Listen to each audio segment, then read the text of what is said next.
Hello, welcome everyone. Thank you so much for joining us today. Morning here in New York still. I know some of you all may be joining from different time zones, but we're so excited to have you with us here, and thanks for rolling with us as we switched over to a new link today. Glad you found us. You're in the right place. I'm Matt McVeigh from NYC Media Lab. We'll give people maybe another, few seconds or so to kind of roll in, and then we will get started. If you want to introduce yourself in the chat, just as far as your name and maybe where geographically in the world you're joining from or an organization you're part of, please feel free to do so. It's always kind of fun to see who's in the room for a session like this. And welcome. Yes. All right. I think we can get started. I will say a quick word here and then really turn things over to Andrew Bell from the Center for Responsible AI, who has developed these materials in collaboration with some colleagues, and we're really excited to have to kind of lead us through a really interesting session this morning. So I'm Matt McVeigh. I am from NYC Media Lab, which is part of NYU's Tandon School of Engineering, and we've been working on a lot of different initiatives related to local news and journalism for 2 years. And this topic of how do we approach AI responsibly, how do we communicate with our audiences about using and working with AI effectively, is one that's just been of more and more importance. I've seen a lot of people discussing this, so we're really excited to be able to bring some people in who've really done some deep work around this and have started to work on best practices and kind of how to implement this to come talk to you all today. So this is sort of a really fun interdisciplinary opportunity, and we're really excited to kind of make this happen. I'll just say really quickly about NYC Media Lab before we kind of dive into things. We're part of NYU Tandon, as I mentioned, and we connect media and technology companies with the academic world, both at NYU Tandon and through other partners, to drive innovation, entrepreneurship, and talent development. And we're really excited to have you all with us today. So let's move into a quick hello from Andrew and Julia, and then we'll get into the workshop. So hi, everyone. My name is Andrew Bell. I'm a fourth-year Computer Science Ph.D. candidate at NYU Tandon, and Julia Stoyanovich is my advisor. And hi, everybody. I'm Julia Stoyanovich. I teach computer science and data science at NYU, and I also direct the Center for Responsible AI at the Tandon School of Engineering at NYU. The goal of the Center for Responsible AI is to make responsible AI and AI synonymous in a hopefully not too distant future. And towards this goal, we do different types of work. This, of course, includes technical research, but we also do different types of education. And so the workshop that you are part of today is one such activity. We also do public education, and we teach, of course, technical students at NYU and more broadly about the responsibility concerns. In addition to Andrew, who will be leading today's workshop, we also have a couple of others from the Center for Responsible AI who will be helping moderate some of the interactive sessions here. We have Fala Arif Khan and Aves Khan, who will be our moderators. Over to you, Andrew. Okay, great. So with that, I think we're ready to talk a little bit about the agenda, and then we'll move through the first part of the agenda. So as you can see, we have a pretty packed schedule today. So the plan is to start quickly with a little pre-workshop survey, which I'll talk a bit more about in a minute, which should take somewhere between 5 to 10 minutes. I don't think too long. And then we'll dive right into the material, and we'll have a kind of a big discussion on all these different aspects of algorithmic transparency and cover many different real-world examples. Then we'll talk about some of the existing toolkit for transparency. And then we'll dive into the transparency playbook, which kind of ties everything together and shows how to actually think about transparency and implement it within your organization or organizations you might know. Then we'll do a little case study activity, which Julia hinted at a little bit, an interactive session that should take about 15 minutes. And then we'll talk lastly about this idea of becoming a transparency influencer, which is kind of how we can move from teaching about algorithmic transparency to actually advocating for it in our lives. And then we'll have a post-workshop survey afterwards, which again should just take 5 to 10 minutes, and then some closing remarks. And so with that, I'll kind of dive into quickly talking about the research study. Whoops, sorry about that. And so I just wanted to quickly tell you about the research study and invite you to participate. So at this point, we would like to invite you to participate in research that's related to this workshop. So as Julia said, there's like a series of different workshops that are related to the Center for Responsible AI, and we're always interested in actually understanding the efficacy of these workshops. So this workshop includes an approximately 5-minute pre-workshop survey, and approximately 7-minute post-workshop survey, and then observations during the interactive activity of participants in the workshop. And then if available and interested, we might actually do 45-minute one-on-one interviews at a later date. And again, the aim of this research project is to evaluate the efficacy of the workshop in learning algorithmic transparency literacy. And so for those who are interested and meet the eligibility requirement, I'm going to send out the informed consent form and the pre-workshop survey. But I just want everyone to be aware that there's absolutely no penalty at all if you don't want to participate in the survey. We're going to take a few minutes while people fill it out and we'll wait. But if you don't want to participate, you can still just hang out on the workshop. There's no requirement to participate. But if you do participate, it greatly helps us in this goal of understanding the efficacy of this workshop. The eligibility requirements are that you must be above 18 years old. You have to be attending this workshop from an internet connection that is inside the United States, and you can't be a full-time student. And if you meet those requirements and you're interested in participating, again, I'll send out the link. And if you're interested in participating in a one-on-one interview at a later date, we will follow up about that, and there will be an additional informed consent form. And so I will quickly send out this link here and give a few minutes. And there's a few, so it's very short, only 5 minutes. And I think there's like 2 or 3 questions that kind of have a little short response, like a please tell us why. And those can be like incredibly helpful in our research and kind of understanding where people are at and how people interface with this material. So it's really great if you put some thought into those answers.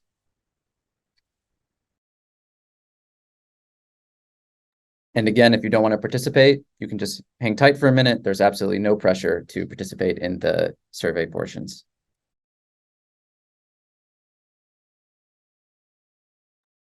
Yeah, thanks everyone for taking a moment to fill this out. So we'll move into the workshop probably around 11:16 or so, and we'll just give you a few minutes to work on that. Thank you so much.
Okay, give about 2 more minutes or so on the surveys.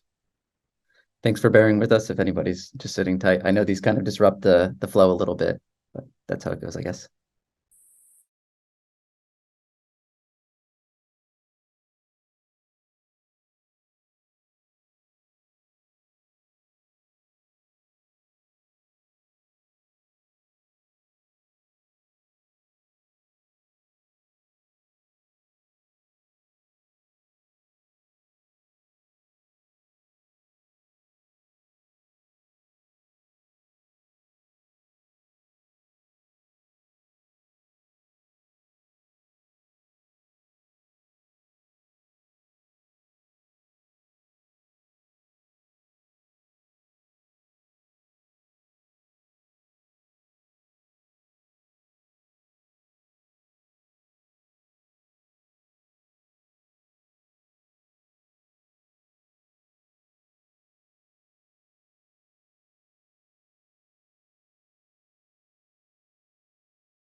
And if you're just joining, we're just filling out a quick pre-workshop survey here. I'll put the link in again in the chat, but yeah, welcome everyone.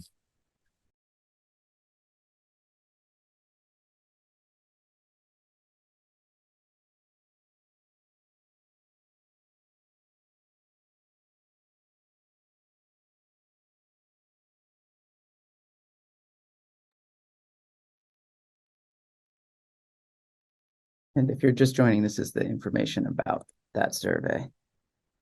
And I'm kind of watching. It looks like responses are rolling in. So just give it another 30 seconds or a minute, and then we'll jump in.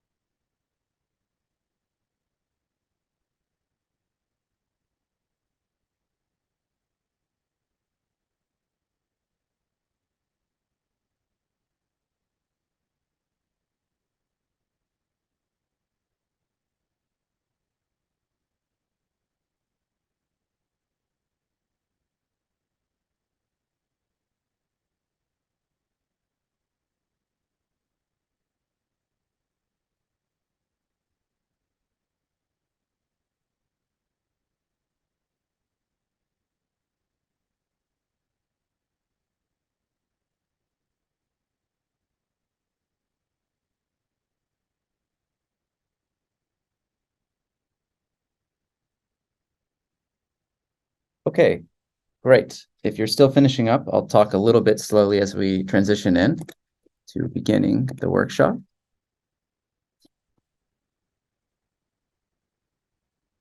And thank you again for bearing with us on the research study. I know that the pre-workshop survey messes up the flow a little bit, but now we're primed and ready to jump into the course content. Okay, great. So again, welcome to this course on the Algorithmic Transparency Playbook and all about algorithmic transparency, where we'll talk about a stakeholder-first approach to creating transparency for your organization's algorithms. And this course is actually part of a number of different artifacts that includes an online course and a playbook in PDF format, for which we'll kind of send out the link afterwards that contains kind of, I'll reference it a few times, and it contains some deeper information than what I'm going to talk about here. But it's kind of part of a collection or a suite of items that are kind of aimed at improving algorithmic transparency literacy. And I think a good place to start is kind of motivating why a workshop like this even has to exist in the first place. So I'm sure it's no surprise to many in this audience that there's been just a rapid proliferation of the use of algorithmic tools in our society, of which AI is included. And we've seen, while we've seen like significant potential in the positive impacts that they can have in society, we've also seen some evidence of their risks and harms. So one highly cited example comes from 2018, when Amazon internally attempted to create an AI tool, an algorithmic system that would aid in the recruiting process by screening software developer applications. And they soon found out that this tool was actually incredibly biased against women applicants, and eventually had to kind of scrap this tool and stop using it. And another example that comes from finance, in 2010, on May 6th, there was what was known as the flash crash of 245. And what happened is, in approximately 36 minutes, algorithmic traders erroneously made some mistakes that caused $1 trillion wipeout of the GDP of the stock market in that period. And so these kind of just demonstrate some of the potential risks and harms that we have to be careful for when we're using algorithmic systems in AI. And this has kind of given way to this field that we know as algorithmic transparency, sometimes called XAI. And so I think a good place to start here quickly is about defining algorithmic transparency, or understanding exactly what it is. And so the definition is that it is a principle that the information about decisions made by algorithms should be visible to those who use, regulate, and are affected by the system that employ those algorithms. And this is a very broad definition, and it's also meant to capture some related terms that you might have heard, which are things like explainability, interpretability, intelligibility, understandability, and comprehensibility.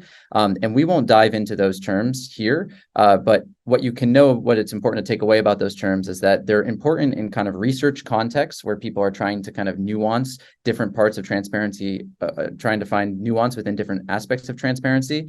But for our purposes, we can look at algorithmic transparency as an umbrella term covering all of those different definitions.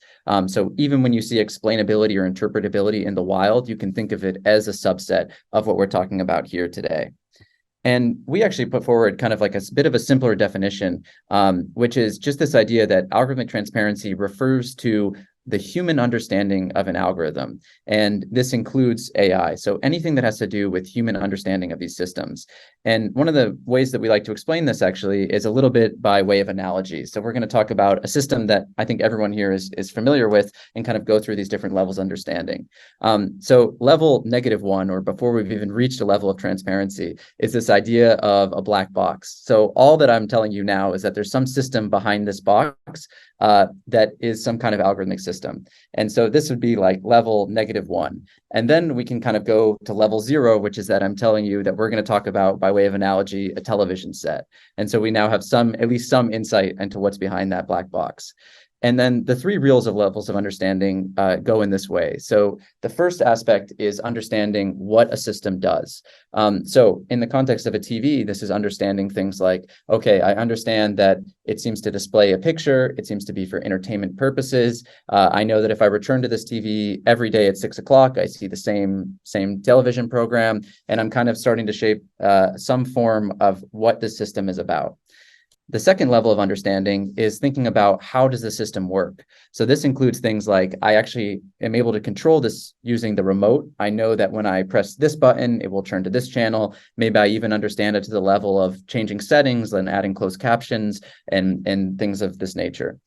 And then the deepest level of understanding would be understanding how to fix or rebuild it from the ground up. So if I put you on an island with all the parts of a television, could you assemble me a television set? And so all of these types of all of these levels of understanding actually exist in the real world when we're talking about algorithmic transparency. And throughout this presentation, we're actually going to cover about a dozen different examples of transparency. And that's partly because this concept is really, really well illustrated through examples and case studies. And so let's start with 3 of those. So at that first level of understanding what it does, we can look at an example of an algorithmic system used in hiring. So right now in New York City, there was actually recently local law 144 passed, which actually Julia had some part in constructing that law. And what it says is that any organization that's using an online hiring tool to screen applicants has to notify those applicants that their resume is being screened by that tool. So previously we had that context of just the black box, not knowing, you submit your resume in an online portal and you have no idea what's happening. But now at least we have this understanding that, okay, they're using some kind of resume screening tool that's providing some kind of evaluation, but not going any deeper than understanding what this tool does. As an example of thinking about how it works, we can look at finance. So right now, algorithmic tools are being used to often evaluate loan applicants. So when they apply for some kind of loan, let's say some kind of credit loan, and under the U.S. Fair Credit Reporting Act, when someone is rejected for a loan, they have to be told some kind of reason about that loan based on these reason codes. So this algorithmic system rejects me, and then I get back a reason code, something like, reason code number 113, my credit score is too low, or I have too much outstanding debt. And so I can start to shape kind of a little bit how this system is working and what kinds of things that it's looking at based on these types of reason codes. And then the steepest level of understanding comes from education. And so many different schools now are using early warning systems to try and flag students that are actually at risk of dropping out. And so often these systems are actually built to be incredibly simple, and they only take in normally 3 different factors: how many absences the student has, how many times they've failed classes, and how many times they've been sent for disciplinary action. And then there's normally a very simple formula for kind of reconstructing these formulas, to the point that the teachers and administrators that use it really understand it from the ground up, these algorithms for identifying these at-risk students. And so the second topic that I want to kind of jump into, and why we're even thinking about these things in the first place, is kind of about this critical importance of transparency. And so earlier, I kind of teased this idea and I gave some examples, but I think one of the most critical pieces of algorithmic transparency is that they play a significant role in avoiding the risks and harms. And we're going to touch on these a little bit more later, and we've kind of already introduced them in the beginning, so I'm not going to spend too much time on this now, but I think many are aware about the considerable bias and fairness risks that can arise from using algorithmic systems and AI systems. A second reason that's not talked about as much is that actually transparency can improve algorithmic systems. So as one example, there's really nice evidence and really nice research literature that shows that algorithmic transparency can improve trust of the users of those algorithms, and as a result, actually create a better ecosystem within those algorithms. So you have more trust between the algorithm and the user, and then as a result, together they make better decisions. And then a third really important reason is that implementing transparency will likely soon be law. So you might be aware of GDPR, the European data protection law, and there's actually some aspects of the algorithmic pipeline that are already governed by GDPR and ungoverned transparency of certain aspects. But then what's in the pipeline right now is this massive legislation called the EU AI Act, which, if under its current proposed state, has many different aspects of algorithmic transparency that it will regulate, and some of which we'll actually talk about a bit later. And the reason that there's so much of we have these concerns and that we have this legislation coming out is really because of this reality of black boxes. And I think most people who have spent some time in this space are probably familiar with the term black boxes. But it's important to know that this is a blanket term that really is used to describe any system in which a human cannot see the inner workings of. So this really exists directly counter to how we define algorithmic transparency. And so in machine learning and in AI, there's a lot of different types of algorithms that are used that you might hear that fall under this umbrella of being what's called a black box algorithm. And so some examples are things like neural networks. You may have heard of deep learning neural networks. These are both related and both under this black box term. These large language models, which are using transformer models. So these are things like ChatGPT. These also fall under this box. And under this label. And then there's also gradient boosted models and forest-based models you might have heard of. But importantly, in recent years, researchers and practitioners have made significant progress in opening up these complex and opaque systems. And while there's still a lot of work to be done, these systems are not as black box as they once were. And when we talk about transparency tools, we're going to directly look at some of the ways in which we can open up these black box algorithms.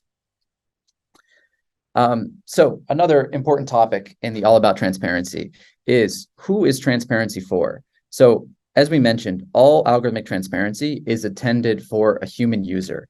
And so we divide these human users into 5 different stakeholder categories. So the first is practitioners, and this is anyone who's in the development space. So this would be AI developers, software developers, maybe data analysts as well, but people who are working on the practitioner side of AI. Then there are managers, which exist both within all levels of management within an organization, or potentially like an organization that's being affected by an algorithm.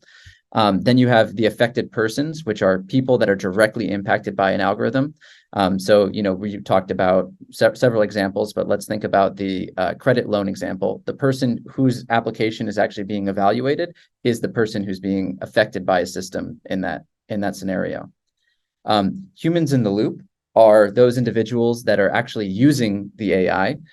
So if we think about the education example, I mentioned that educators and administrators within schools are using these early warning systems. So they're the ones that are actually deploying these algorithms in the wild, and those would be the humans in the loop in that scenario. And we'll make this more concrete in a case study in a minute.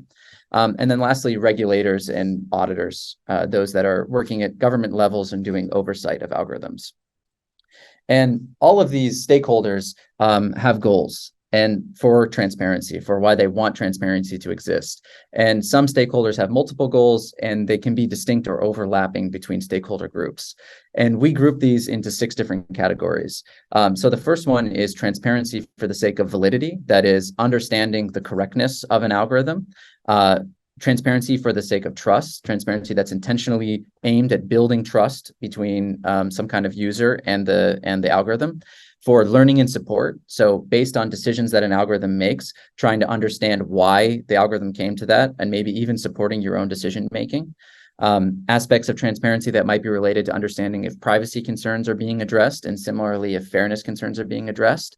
And then this last idea, which is called recourse, which is the principle that, or the idea that someone who's affected by an algorithm might want transparency for sake of correcting against that decision. So if we think again to this loan application example, if I'm rejected for a loan, the reason I want to see the reasons that I'm rejected is to try and take some kind of recourse or action against that. So if I'm told I have too much outstanding debt, now I know I have something actionable that I can try and do in the real world to change the outcome of this algorithm.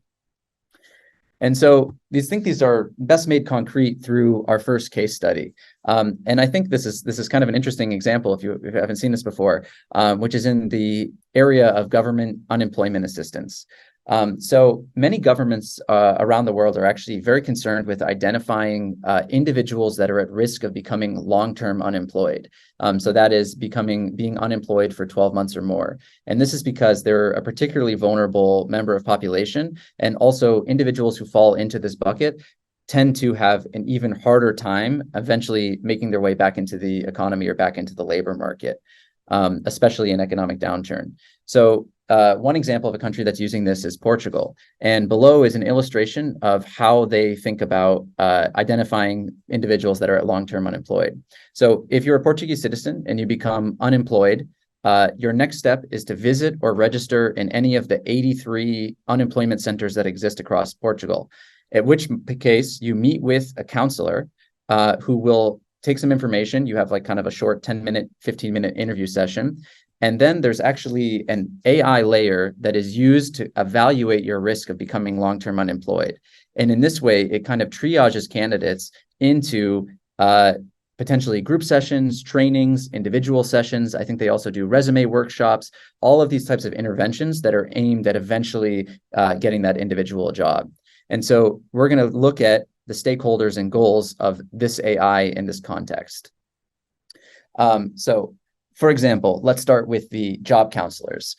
So in this case, these are the humans in the loop, since they're the ones that are actually running the AI. They enter the data of the candidate that has just come in, and then they run the algorithm. And so some goals that they might have would be something like learning and support. If the algorithm identifies them as either high risk or low risk, they likely want to know why it's coming to that conclusion so that they can also think about this decision and see if they maybe agree or disagree, or maybe they want to override the algorithm, or if everything seems okay. They also likely care about the validity. They want to know that the algorithm is actually making decisions that seem to make sense. You have the unemployed individual who might care about the transparency into the system to build trust in the system, to build trust between the individual and the government agency and the algorithm. And also potentially for recourse. It could be the case that they don't agree with their risk score and they want to change that outcome in some way. Officials at the Department of Labor, so the managers in this context, care about things like learning and support, trust, and validity for the same reasons likely as counselors and the unemployed individuals, but then they likely also have concerns about fairness. For example, is the algorithm biasing, giving the best sessions to one group over another, or something of this context. There's also auditors and compliance officers who likely have similar concerns about fairness with respect to the law, but also since this is very sensitive data, they want some evidence that privacy is being respected, especially under GDPR laws.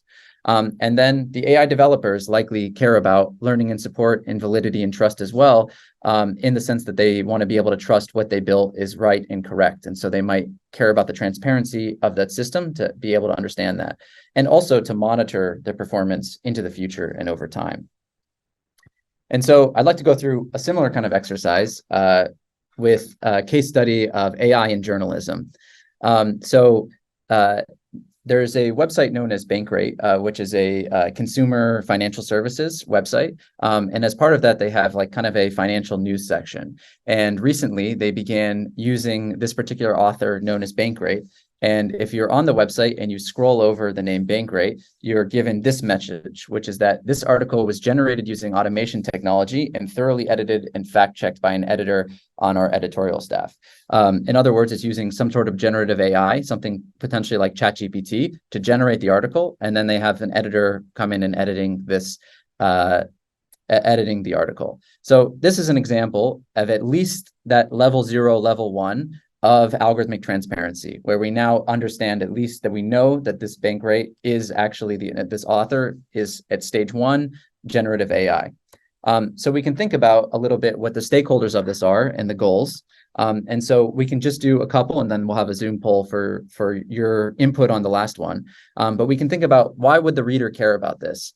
So some goals that they have for sure would be something like trust. I mean, just as it exists right now, generative AI has some trust issues with the public, but especially when it comes to financial news, readers want to be aware that the article that they're reading is correct. And then this is also strongly related to validity. The editors themselves probably care about as well validity, certainly that the content is being correct, and they would like some transparency into the system to understand that. But then also maybe something like learning and support. Maybe they're actually using generative AI and looking into this to try and understand a little bit better about writing certain aspects of articles or something. And so we can then think of what regulators might care about transparency for here. And we're going to launch a little Zoom poll for your input. I'll launch this here. And the question is, of these 6 different goals, which of them do you think is the most important transparency goal for regulators? Why would they care about knowing that this is some kind of generative AI?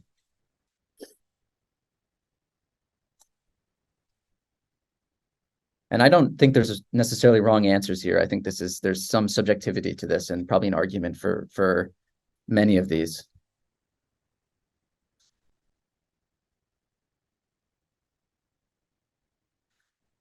Nice. So I see so I can see we can actually end the poll, and I think I can share these results.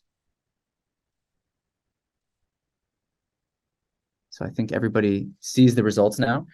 So these are kind of interesting. So I think the first 2 are in line with what we might, in line with first reaction. So something like the validity of the article. So especially since it's financial news, there actually are regulations about what you can, like the nature of giving financial advice to somebody in an online article. So I think that there's something there to do with validity that regulators would care about. And I think that that's very closely linked to trust. I see fairness concerns for sure. Regulators could care if there's something being violated by what was generated by the AI that has something to do with violating against a protected group or protected class. Someone wrote, a couple of people actually said something about recourse, which is kind of interesting. I hadn't thought about recourse in this context. Maybe if someone wants to type in the chat, I'd be curious to see, and we can kind of revisit that actually.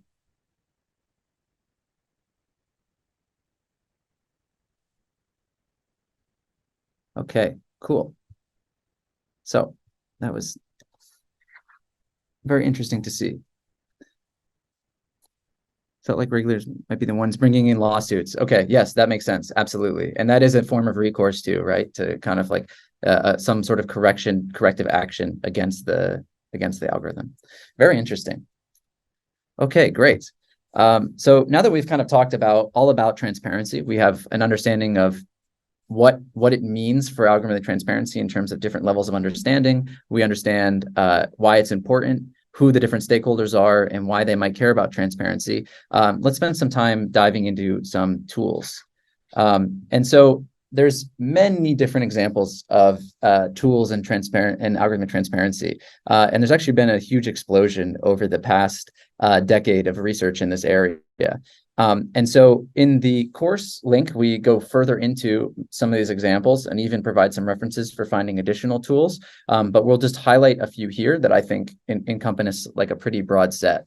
But this is by no means meant to be, if there's a tool that you have in the back of your mind that we're not hitting, please feel free to bring it up. But there's so many tools that exist and are being invented every day, honestly.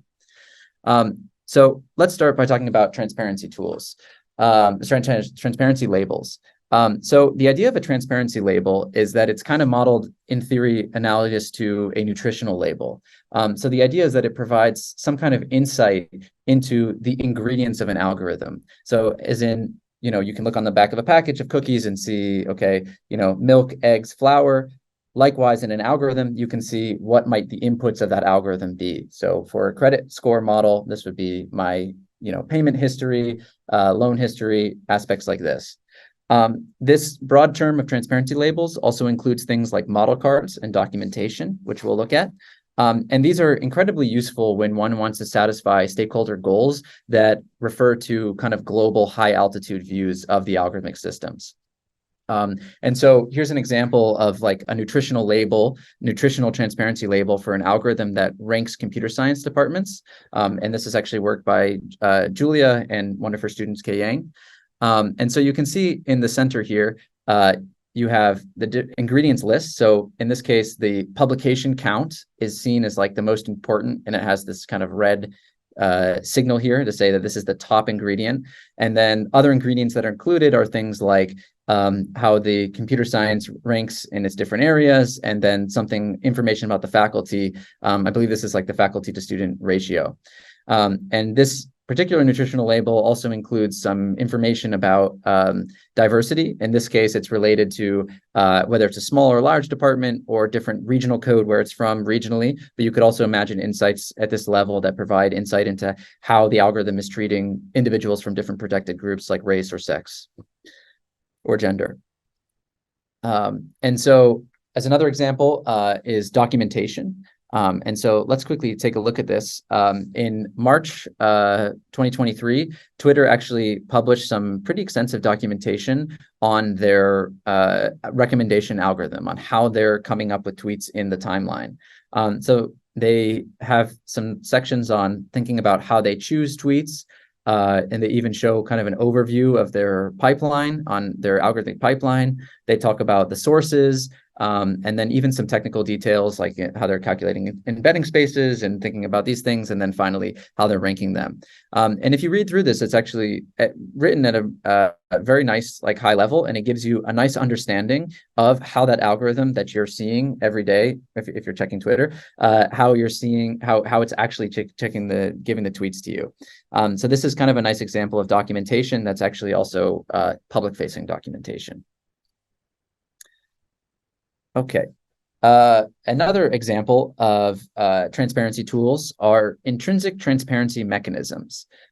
So some algorithms, not all, but some actually have built-in transparency mechanisms. So this includes things like decisions lists, rules-based models, and simple linear models. And so here's an example on the right of an algorithm that's known as a decision tree. And these can be very complex in reality, but they can also be very simple like this. And in this case, this is a simple algorithm for predicting whether or not people go to the movies based on weather. And so in this algorithm, you would start with the outlook outside. And so this says if it's overcast, yes, people will go to the movies. And then, for example, if it's raining outside, then you check how windy it is. If the wind is too strong, people will not go to the movies, but if the wind is weak enough, they will go to the movies. And the idea is that this explains some kind of intuition about the thought processes that the algorithm are making. This goes into that level of understanding that's likely bordering on, it's a little bit past what it does and probably more about how it actually works. And with a tree this simple, actually, even understanding how you could reconstruct this or come up with an algorithm that's similar on your own. So I'm going to kind of group two other transparency tools together as our last one: attribute, influence, and importance. The attribute importance of an algorithm, you may hear this in the wild, also called feature importance or factor importance. But the idea is that it shows the different attributes that go into an algorithm and their relative weights. So we actually already saw an example of this when we looked at the ingredient list from the transparency labels. But these are actually something that are becoming increasingly common to show about algorithmic systems. So it deserves its own type of tool, the attribute importance. And there's also many different ways to kind of come up with how you determine what is the most important attribute. Then there's also this idea, closely related idea, of attribute influence. So while the attribute importance shows you this high-level global understanding of the ingredients in the algorithm, the attribute influence shows how these factors impact individual cases. And so we're going to look at an example, but the most common tools for doing this are things like Shapley additive features, called SHAP, and then also counterfactuals and what-ifs. And let's open up this dashboard. So this is the only non-serious example, but I'm going to tie it back in a little bit later. But this is actually a dashboard that's explaining an algorithm that predicts survival rate on the Titanic. So you have to bear with the use case, but again, I'll tie it back. But so this has a number of different tabs on this dashboard, this transparency dashboard. And the first one is feature importances. So this is the attribute importances. And we can see here that it's using 8 different ingredients, this algorithm, and the most important one that it's determining was the sex of the individual, whether or not they're male or female, to determining whether or not they would actually survive. The second most important is the deck, so which deck the passenger had their cabin on, something like the ticket class, if it was first, second, or third class ticket. And then the least important were factors like the number of siblings plus the number of spouses that they also had on board. So how many family members did they have on board? And you can see here that these attribute importances are ordered so we can kind of understand and even create in our minds, okay, it looks like sex is almost 4 or 5 times more important than the deck and the passenger class to determine for this algorithm. And then let's look at the influence, the attribute influence for individual predictions. So we can actually click on a random passenger here. So we have Mr. Daniel J. Moran, and this algorithm tries to predict whether or not they will survive. So in this case, it says that there's a 17.3% chance that this individual will survive. And the attribute influence is kind of shown here at the bottom. And it's shown this way. So the average of all the population of surviving was about 40%. And then since Mr. Daniel J. Moran was sex equal male, there was a minus 16% to that effect. So everyone has 40%, then because he's male, now minus 16%. Then because he's a third class passenger, there's an additional minus 3.84%. And then there's missing data for the deck. It's unknown which deck he was on, but for some reason the algorithm attributes this a minus 3.5%, minus 3.5%. And so you can basically go through and see what the impact is for each of this individual's features are on the final prediction to come up with 17.28%. And so this is an example of what's being used. This is an example of SHAP, that Shapley additive features, that's very, very commonly used in practice and kind of shows this individual importance. And then I'll just quickly show this like counterfactuals or these what ifs. Let's get another random passenger. So we have, let's see, Mr. William John Matthews. Okay, and so it's predicting that right now that he has an 18.2% chance of survival. And what a what if scenario or a counterfactual does is we can actually change these values that the person actually had and see how that affects their prediction. So for example, this person was male, their deck was unknown, and they were in passenger class 2. So now what if they were actually in passenger class 1? And we can see how this changes the prediction, which it actually didn't seem to change it at all there. Very slightly. So it was at 18.2%. And then if they were in class 1, it went up to 18.6%. So very, very slight change here. Kind of interesting. Maybe we can look at another example where there's a bigger change. So here's Mr. Herbert Fuller Chaffee, who had a 35.3% chance, and they were in first class. Let's suppose that they were in third class. And we can see actually, yeah, it's a bigger change from first to third, 4% difference in their survival rate. Okay, so let's jump back now. And so I said I was going to kind of tie this sillier example back together. So the earlier example that I gave you in Portugal, where they're using these types of algorithms for unemployment, they actually use a very similar dashboard. Now, it's proprietary and it uses sensitive data, so we don't have access to it, but it actually works in a very, very similar way to what you just saw there, where they can actually understand, okay, what if this person changes this aspects about their application? What will be the impact on the risk score? It shows these kind of high-level attributes about the AI, but it's almost the exact same system that's being used there. So that's why I bring in that kind of toy example. Okay, great. So I see there's some great questions coming. I'm gonna do we're saving questions. Sorry, I don't know if I mentioned this, saving questions for the end. And I will come back to these. It looks like also there's some responses happening in the comments. But let's dive into talking about the transparency playbook, and then we'll do the case study activity. So this course, as I said, is part of a suite of artifacts. One of them is the Algorithmic Transparency Playbook. And this is a PDF that was created by myself, Julia, and then also Dr. Oded Nov, another collaborator. And the idea here is that we offer a suite of different plays that organizations or individuals can choose from to try and improve the transparency in their algorithms. And so we'll go through 4 of those different plays right now. And so the first one is the play known as the easiest first step. So a fundamental first step in algorithmic transparency that anyone can take can be as simple as telling people that you are using an algorithm. And it's the reality that many organizations take this fact for granted, or they even deliberately hide the fact that they're using an algorithm. And it's important not to underestimate the value of simply disclosing. So, for example, we can kind of return to thinking about bank rate. While this is probably not perfect in terms of either the use of AI or the use of transparency, how much worse is this if it was actually kept a secret, if we didn't even know that the content is AI generated? So there's already value there in just having this little mouse rollover. And there's also different ways to show people like whether or not you're using AI. So in this example, you have to actively kind of move your mouse over before this pops up. But you could also imagine that it would actually be written already there for you to see, maybe even with some kind of banner. This article was assisted by AI. So there's different degrees there, but still value in showing people and being transparent in that way.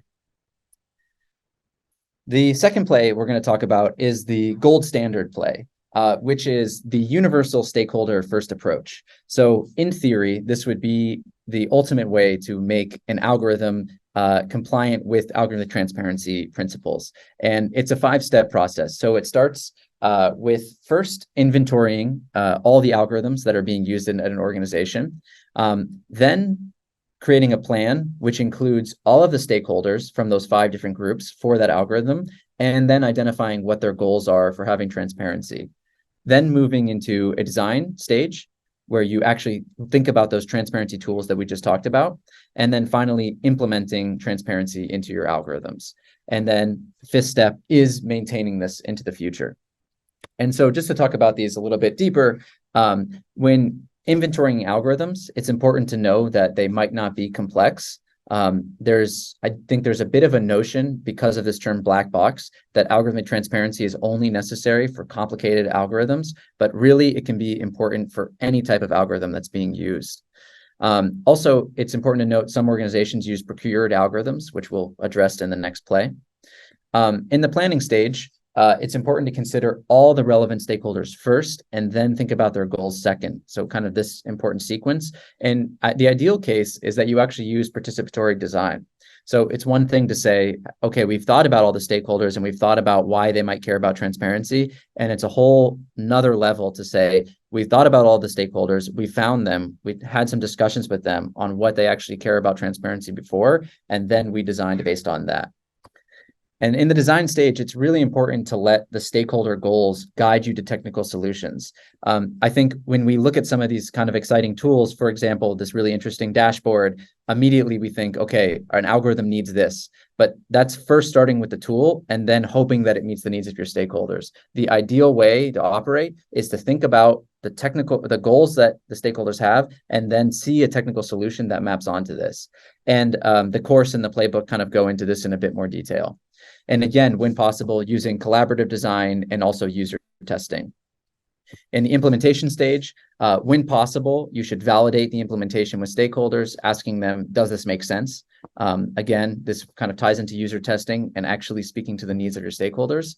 And then lastly, it's always important to think about the maintenance of algorithms in general, and therefore any transparency that's built on top of them, due to this phenomena called concept drift, which is that all algorithms naturally degrade over time. So even something like, ChatGPT, if it were not updated and not maintained in 5 years or 10 years, it may start to use, references that feel out of date, or, new insights, new training data, or like new data about a topic has come out that will no longer be in its training base. And so it's really important to actually maintain the algorithms and algorithmic transparency with it. Play number 3, transparency under procurement. And this is actually aimed at this is like a very large category, and actually probably not a niche category of organizations. Many are procuring algorithmic tools from vendors or using APIs.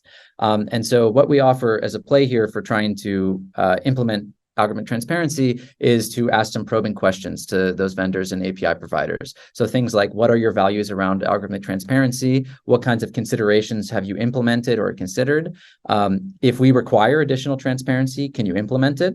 And then what transparency is available to the vendor, the person providing, that we don't get to see? And therefore, can we not pass on to those that are impacted by our tool ultimately? And so there's kind of a nice little case study in this. So Salesforce, a Fortune 500 company, I think many are familiar with, that's really well known for providing different kinds of software tools to businesses and nonprofits. In 2020, they made a pledge that they were going to begin to make model cards for all of their algorithmic systems. And it's hard to draw a direct causation between probing questions and that outcome. But there's at least one article that has some evidence to that effect, noting that among a principal user researcher at Salesforce, that there's been in 2021 a growing customer demand for responsible technology. So it seems that actually asking for these things seems to likely have had some impact on this decision. And let's quickly look into one of these model cards just so we can see another example of model cards. And so this is all the different products that they have model cards for and that they're offering to clients. And so we can just quickly look at CTRL. And this is their large language model, so their version of ChatGPT, let's say. And so you can see some information about it when it was created, that it's a 1.63 billion parameter transformer language model. You have some information about who the authors are, some information about the training data, its intended use. And then there's actually a nice section here about ethical considerations and caveats and recommendations, which I think are nice. So some interesting aspects of what they've decided to include here and their model cards. And then the last play that we're going to discuss is this idea of transparency under IP.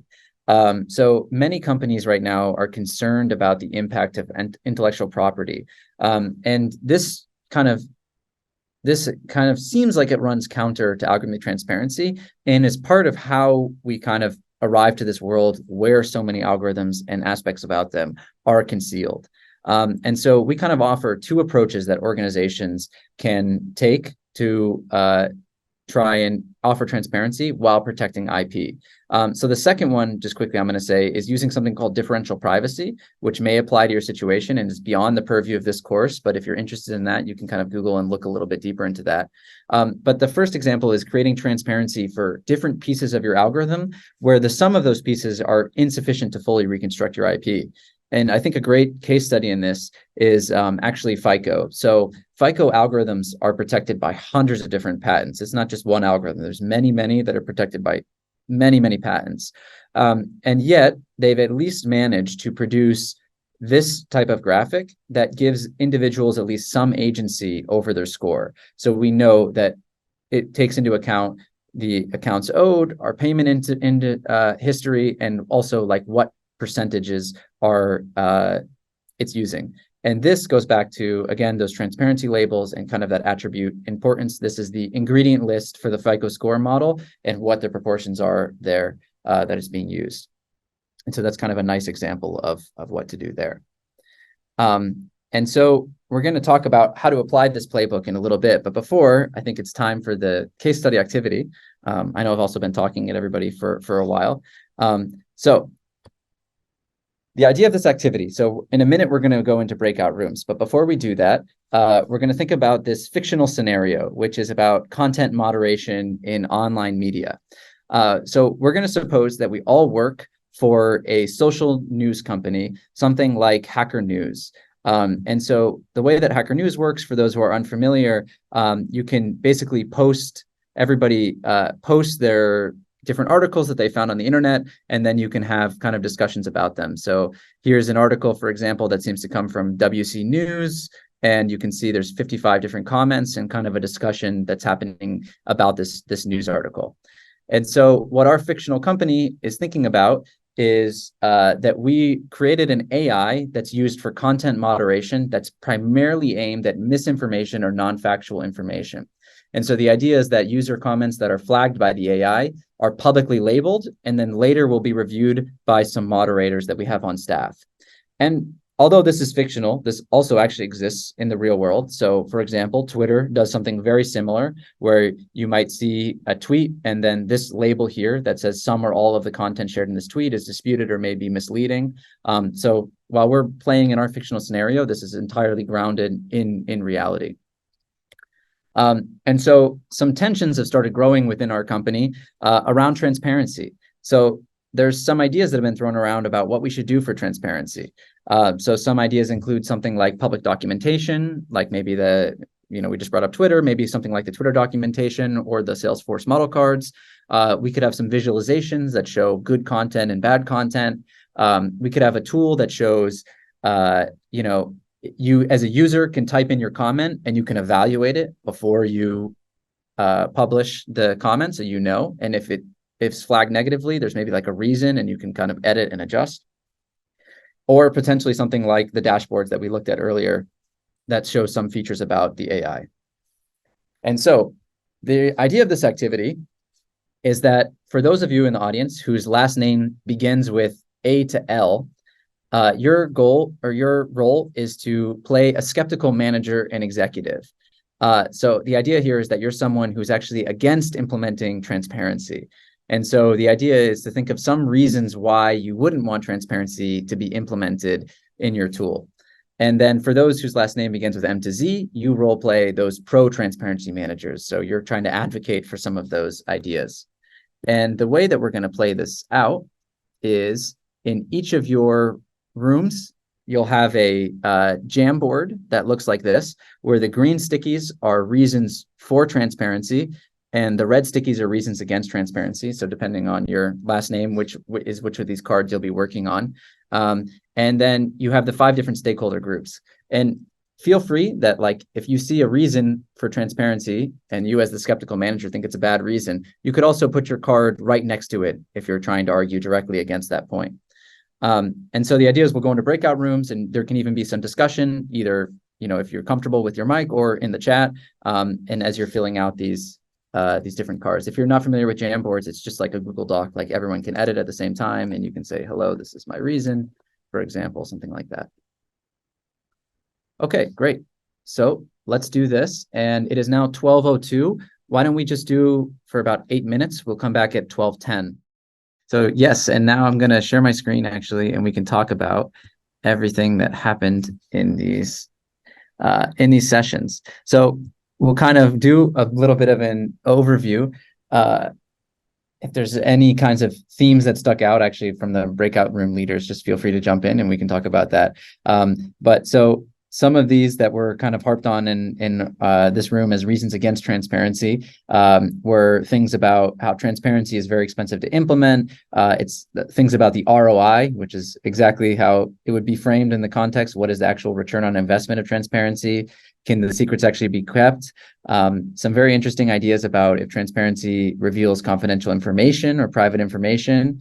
And also this idea as a pro-transparency reason that being pro-transparency can invite more partnerships and collaboration, spreading goodwill and openness to and opening other opportunities. So really interesting there.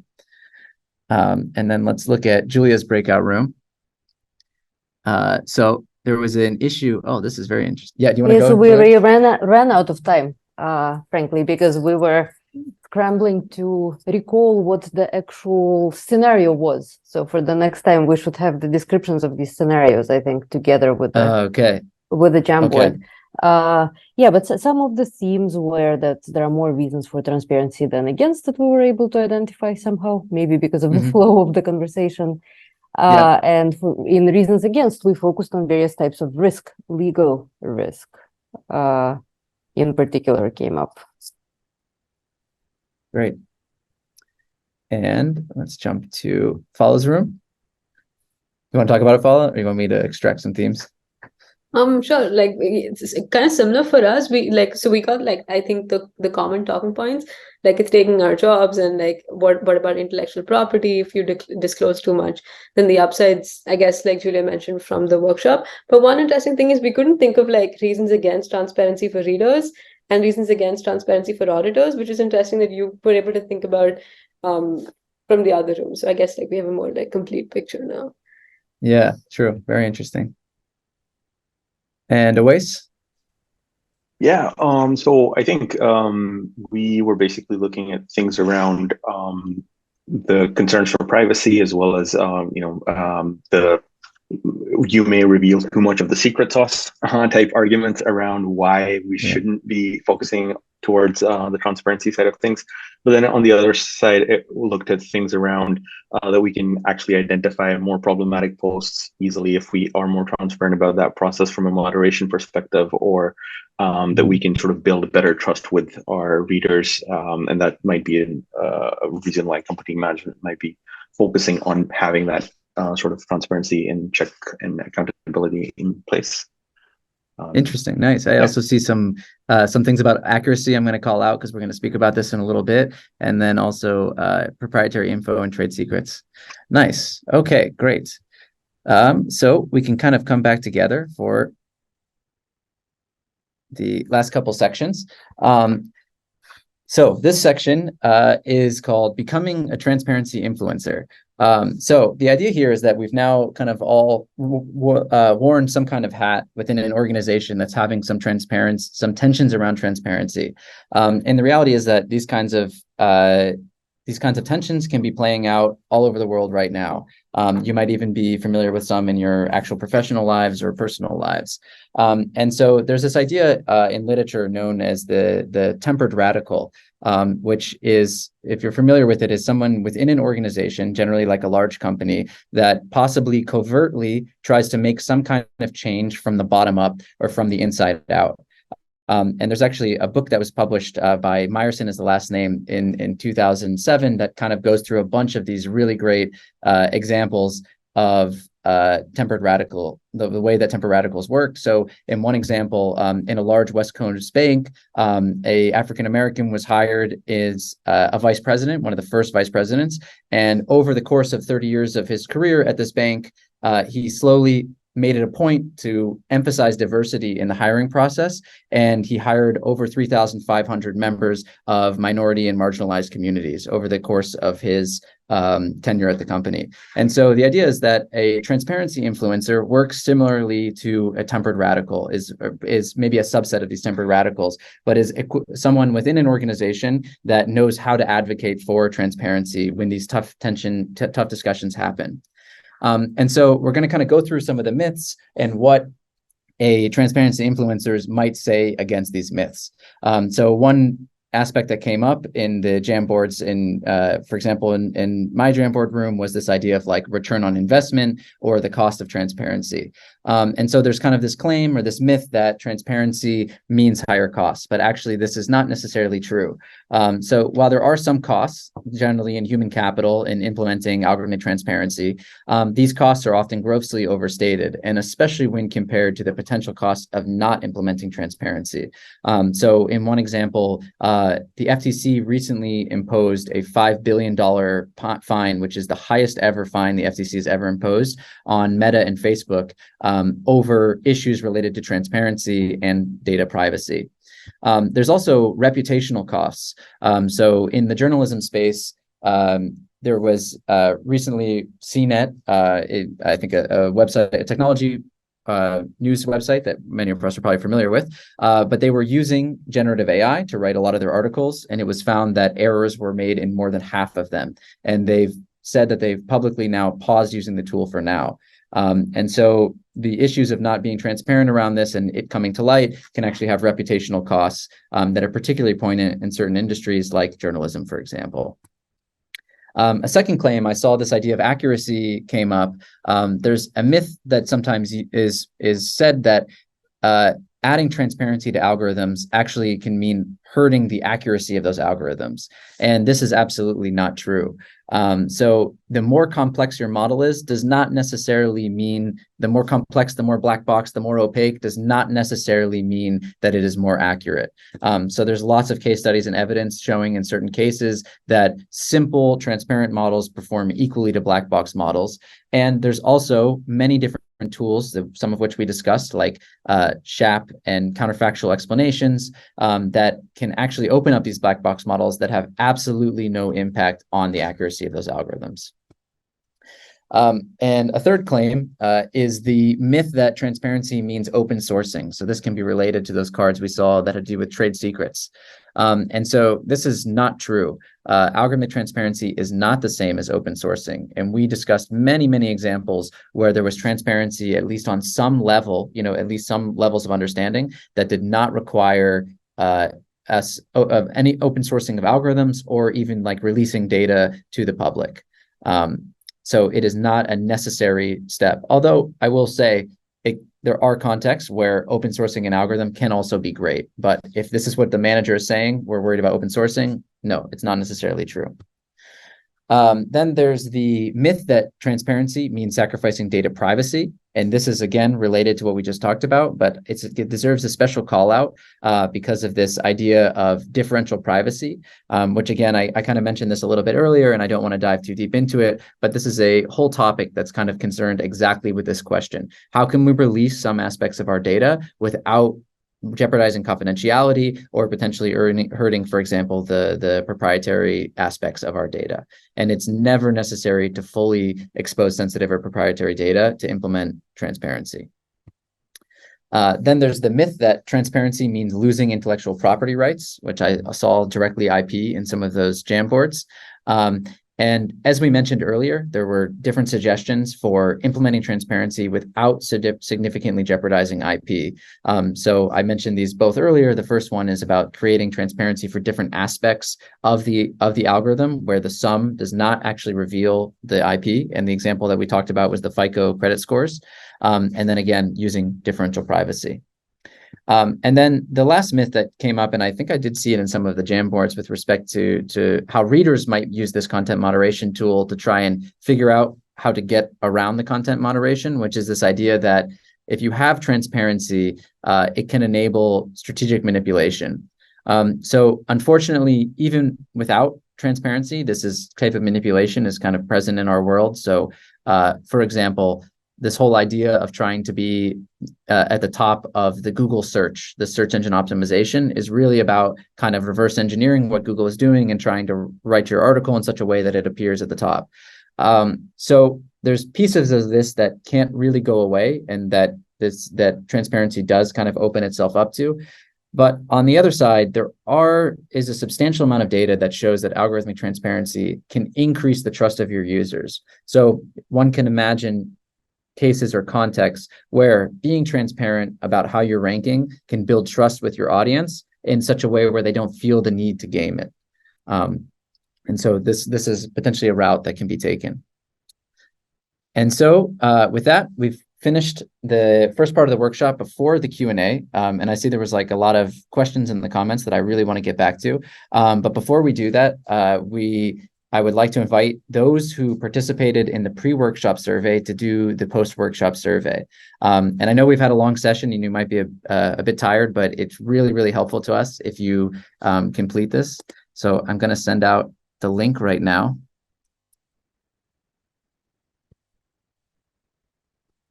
In the chat.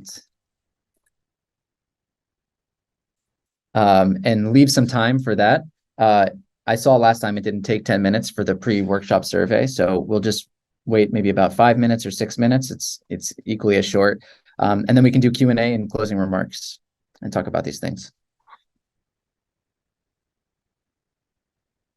And again, if you did not fill out the pre-workshop survey, you cannot fill out the post-workshop survey.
Okay, just a couple more minutes on the survey. I can see that some responses are coming in.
Maybe people can give a thumbs up if they finished so that we can continue.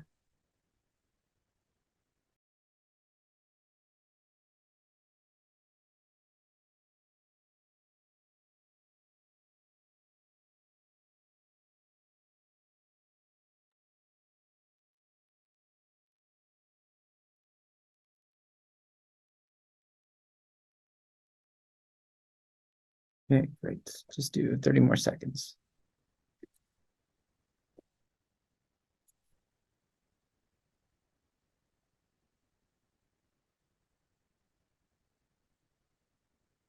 Yeah, I see your responses still coming in. Oh, great. Bunch.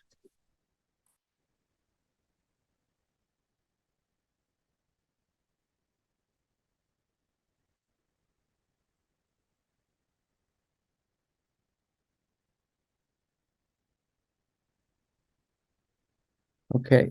And if you're working on the survey, yeah, please continue. It's super, super helpful. So thank you very much to everybody who participated in the pre-workshop and post-workshop survey.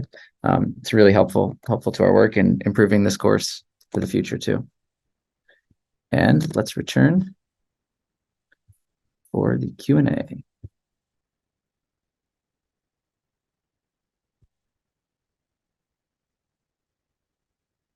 Okay. Okay, so I see some questions were sent to me already. And if you have any additional questions, you can type them in the chat, send them as a message or to everyone or just to me or any of the other panelists. Okay, so the first question is, how does enforcing transparency in AI domains affect intellectual property? This is interesting. Julia, have you thought, sorry to put you on the spot, have you thought about this very much at all? How does enforcing transparency in AI domain affect intellectual property? So we covered this already to some extent, right? And what you were Yes. saying. So intellectual property is of different kinds. It could be with respect to data or with respect to models. And depending on how you release your data and whether you release it. And also how and whether you release information about the inner workings of your model, right? We would think about these questions differently. So I wonder whether the person who asked that question, I don't see this comment, has any follow-up ways in which they want to phrase this.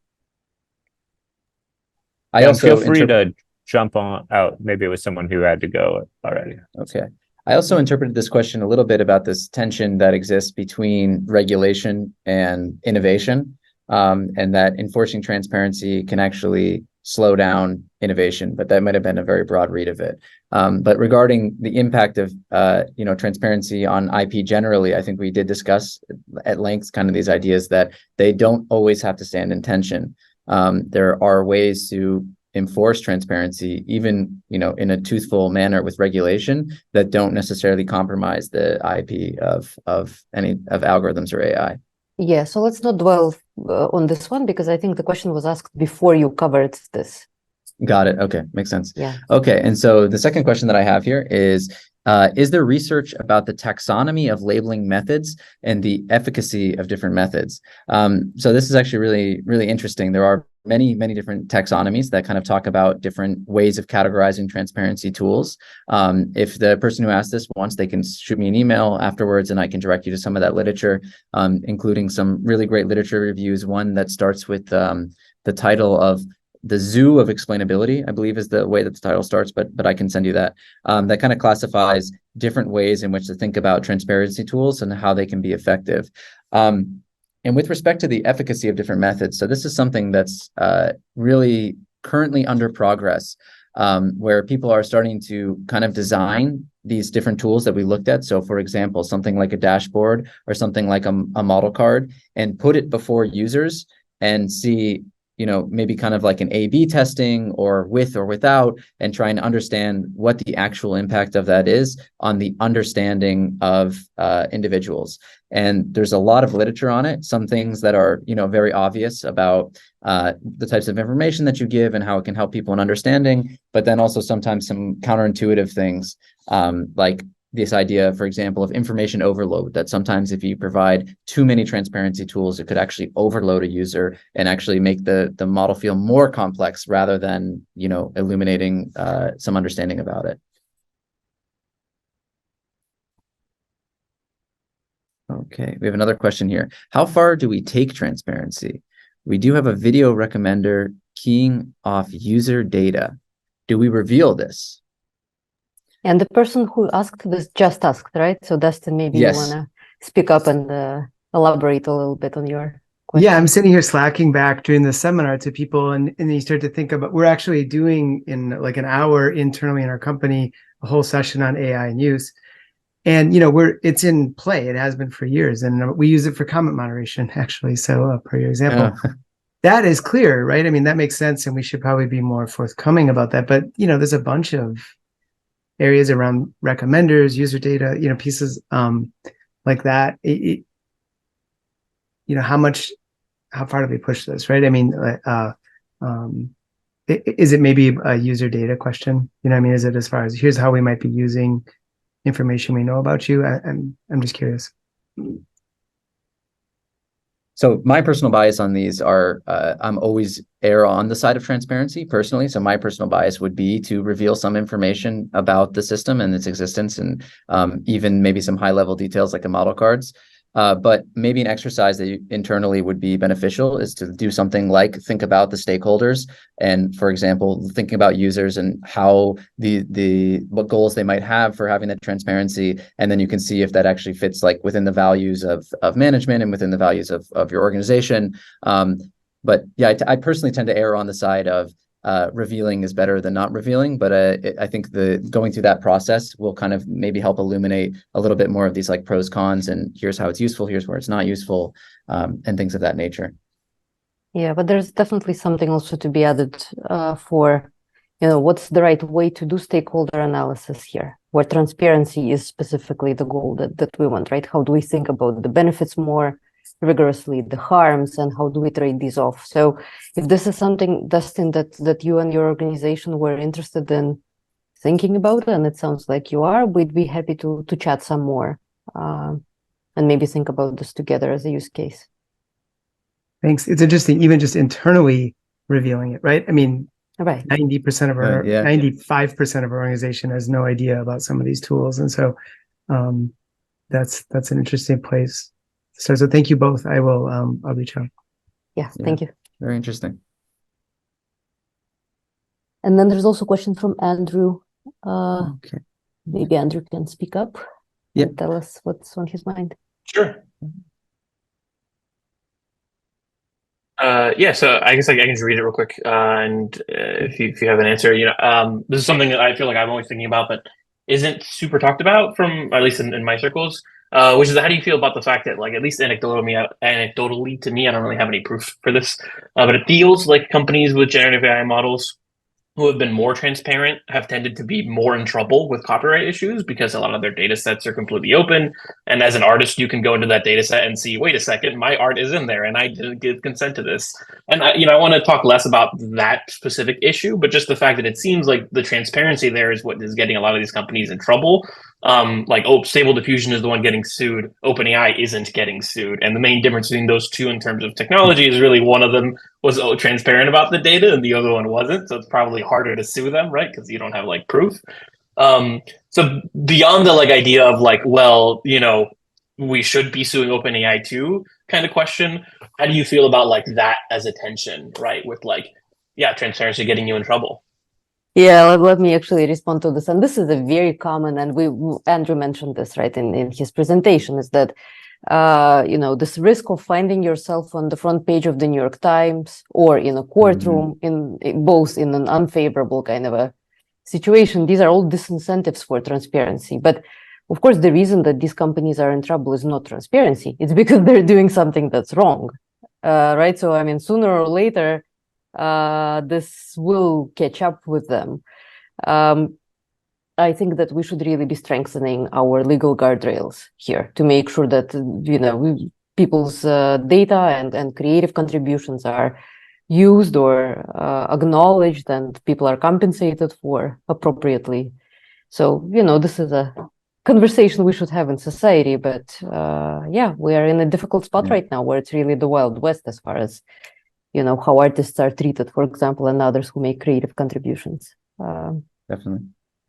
Do you have any thoughts about the creating better incentives, right? Like, do you have, even if it's just like, blue skies, like how do we, I don't know.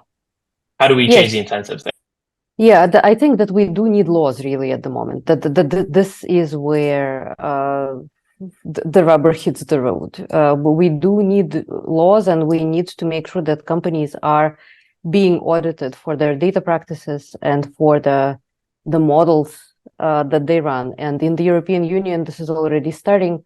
In the US, I'm hopeful that this will start, although it's starting slowly, right? So there is a whole bunch of large-scale lawsuits right now, for example, that the Department of Justice is bringing against various platforms for unsavory practices in advertising, and there are implications to transparency from that. So I really think that this is first and foremost a legal battle to fight, and less so a technical battle.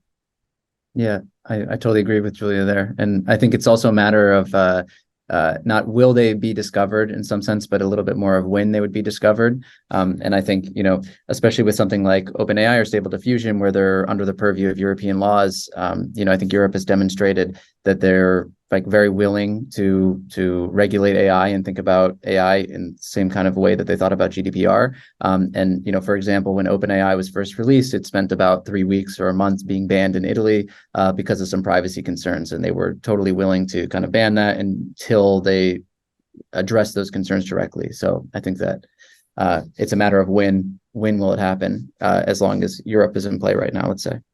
Yeah, and it's also a way for companies who want to be on the right side of things here to try and use this for competitive advantage. In fact, right, to actually be proud and proudly say that they are doing the right thing. Will we see that? When will we see that? That's a question.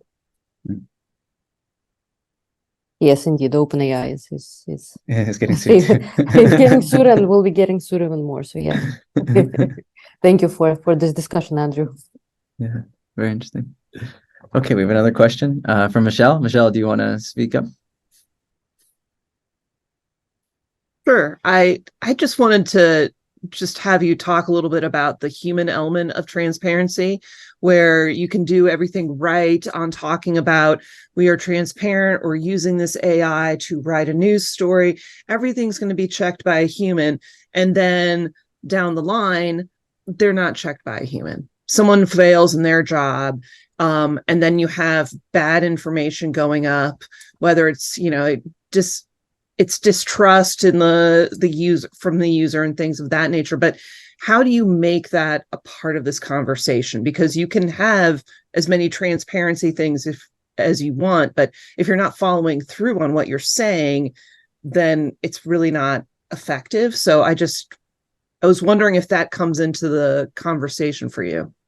If I may start, and then Andrew can continue. Yeah, please, so I think that this is a question about organizational practices, and specifically about an AI governance framework, right? I mean, let's use that buzzword, that an organization should have or should establish if it actually wants to start using AI as part of regular processes in that business, and establishing appropriate or even any AI governance frameworks is very, very challenging. And this is something that governments also struggle with today, and that companies also in other areas are struggling with. So one domain in which I've been doing a lot of work is the use of algorithms in hiring and employment, right? This is another example where HR people are pressured to use AI tools so that they can hire more efficiently. And presumably they are somehow in the loop, but they don't really understand how the tools work or what they do or what impacts they have. So this is a failure mode for AI governance.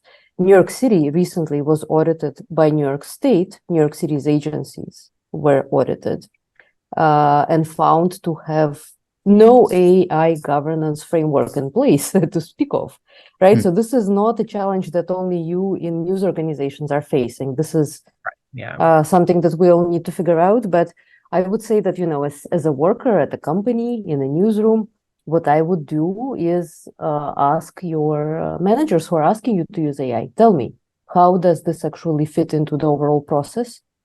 I understand that I ultimately take responsibility for a story that I put out. So I want to be sure that when, AI decisions are promised to receive human review, that this actually happens. So we should, try to enact change both top down and bottom up. And in this case, it's about asking our business leaders to actually demonstrate to us how they intend to use these systems responsibly. Have you seen companies that have used these transparencies and also connected the human responsibilities to it, and whether there's like actions that would be taken if it doesn't happen or something like that? Have you seen that incorporated in those kind of transparency guidelines? So I've not seen very many positive examples in the commercial sphere, but I know that in the medical practice, for example, a lot of this happens today. So folks use, clinicians already use, as part of their clinical practice, AI assistants to help them look at medical images or to diagnose particular types of diseases, right? But there's a huge difference, unfortunately, culturally still between the kind of clinical practice and the biomedical domain more generally and other domains like human resources. Where doctors understand that they will get sued and that it's their responsibility, right, to diagnose and treat to the best of their ability. And they have taken medical ethics courses, and they are very familiar with the tools that they use because they understand what's at stake.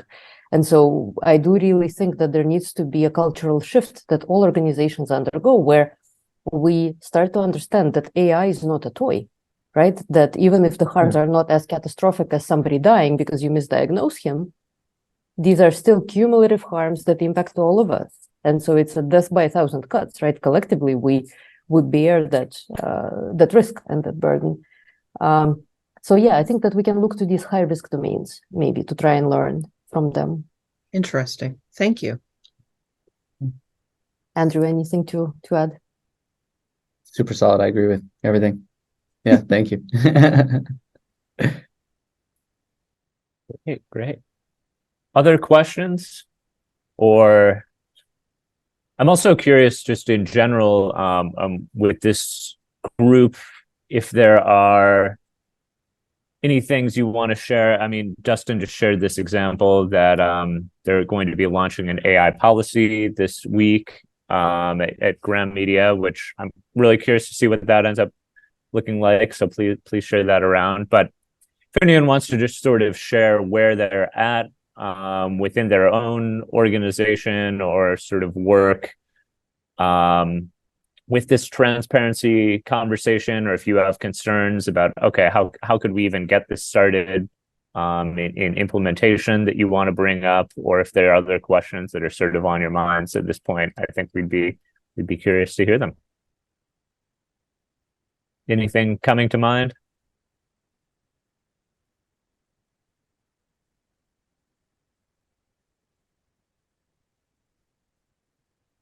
While everyone's thinking, I'll actually quickly add something I just thought of based on Julia's last answer when she was mentioning about how AI is not a toy and kind of this idea of death by 1,000 cuts. And I was thinking earlier, I think it was Dustin was talking about this video recommender system.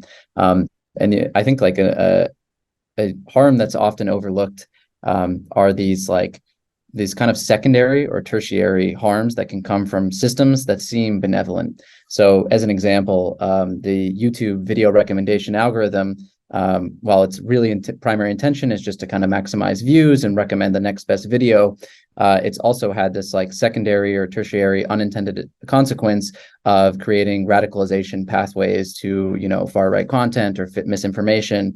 And I think, transparency is one of what would need to be a suite of tools to kind of prevent these things. But I think like making people more aware of the indirect consequences of these types of tools as they exist, as can also help like kind of reinforce this idea of like, okay, this is actually, there's something at stake here and I need to be responsible for this. And that's just the example of video recommender systems, but I'm sure there's similar examples that we could come up with in AI and hiring, for example, and in across many, many different domains. It's possible to find critical impacts.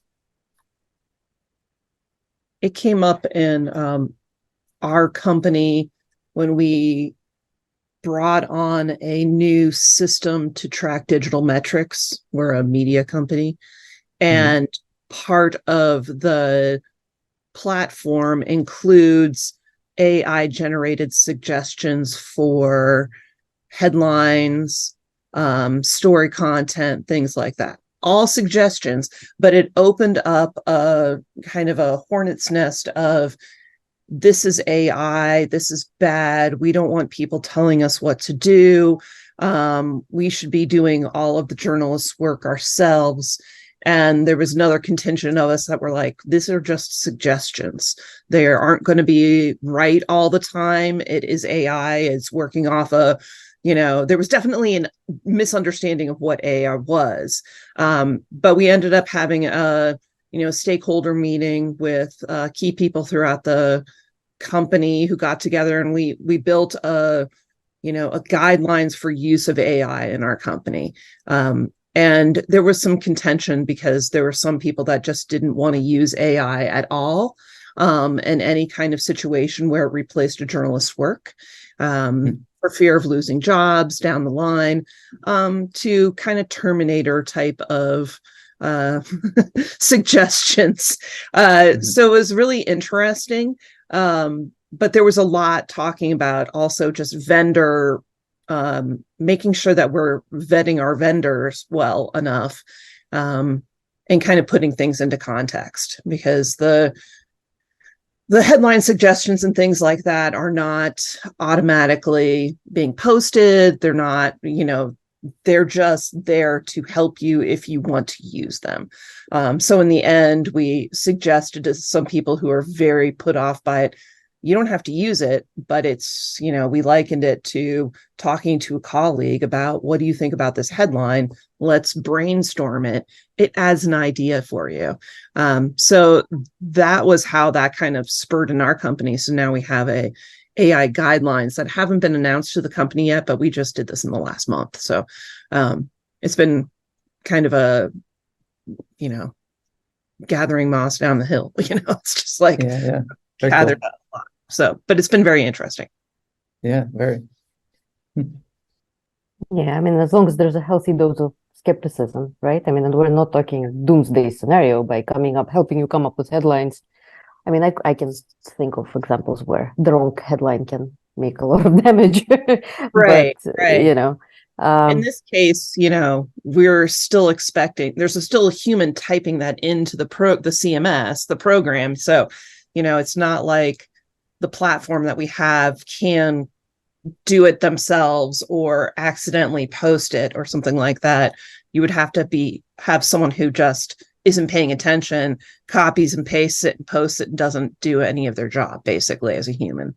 Right. Yeah. But it would actually be interesting to measure people's attitudes towards this tool, right? To actually try and see whether they are happy with it, whether they feel that it's helping them, or do they feel threatened by it. And when people have done analysis of this kind about bringing AI into the workplace in some way, for example, I just learned, I'm at a different workshop. Yesterday I was at a different workshop on HR, the use of AI in HR, and they found that in police departments, the use of body cams, whether or not people appreciate them or dislike them, depends almost entirely on the culture at the department, that police department, right? So if there's a culture of trust, people are going to find it helpful. If there's a culture of mistrust, they will obviously find it as, the big brother is watching me, and now they have an easier job of doing it. So it would be interesting to see how this tool is received as a kind of a reflection of how comfortable people feel at your newsroom, at your company. It's been really interesting. We did do a survey, and sent it out to people just to see how they felt about it. And we had a lot of mixed responses, and one very misplaced anger. It was almost like a crazy online troll commenter that just went off about everything in journalism, not necessarily the platform, but that's therapeutic for them. Maybe that this is representative of, for some people, of the downfall of what they think is what it should be. So it's been very interesting, but a lot of people are using it and find it helpful. So I'm really enjoying this conversation. I think we should have some just time to chat with people, open office hours, or 100% agree. Great. Well, if you go in that route, definitely let us know, and we can spread that opportunity out to this community. Yeah, I mean, I think,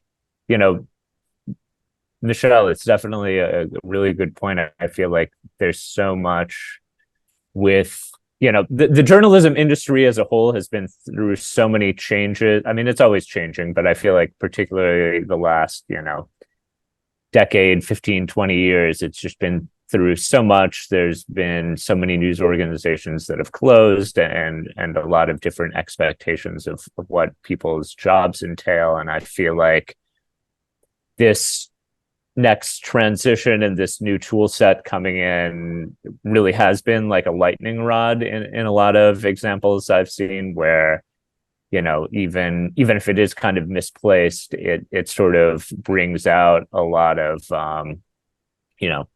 just concerns and stress that people in the industry are kind of feeling in general. Yeah. So it's definitely one that requires like a pretty thoughtful approach to start to implement, effectively, and really get people on board with, maybe some of the opportunities created by the technology, and to sort of figure out what policies do you put in place to kind of not only keep trust with your readers, but also just within your staff itself. And yeah, it's a lot to figure out. It is, but it's a journey. Everything's developing and changing, so just trying to keep up with it. Yeah, that's great. And don't count on AI to cheer you up by giving you funny jokes, because it's not funny. God, no.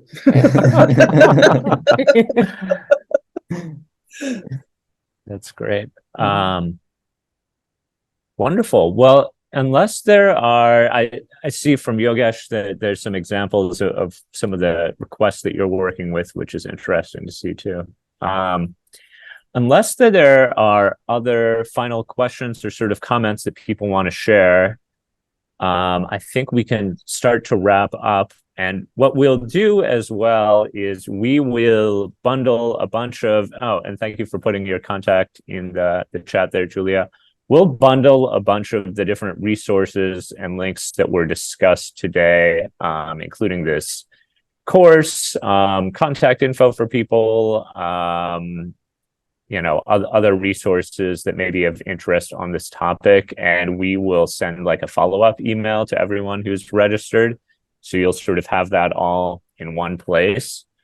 But yeah, as you've seen, this is a super important conversation, lots of big sort of questions that come into place with how fast these AI tools are being, are sort of evolving, and sort of the implementation too. So we really want to try to kind of foster those conversations and, make sure that you all have great opportunities to connect with people who are really, doing a lot of really interesting work and are really the experts in this field, like Julia and Andrew, and as well as their colleagues, Fala and Weiss, who were here with us as well. So thank you everyone so much for being part of this, and especially the research component too, which is really helpful to kind of keep improving this. And Julia and Andrew, I'll give you kind of the last word here to say goodbye. But yeah, thank you everyone so much for your time and for your eager participation and questions. We really appreciate it. Thank you very much, Matt, for organizing. It's been a pleasure, and we definitely should think about how we can run more of these more interactive sessions, because I think that was really kind of one of the highlights for sure. Great. Definitely. Yeah, I just echo the thank yous for everybody. Thank you, Matt, for organizing. Thank you, everyone, for attending and participating. And thank you, Julia, Paula, and Weiss. Thank you so much, everyone.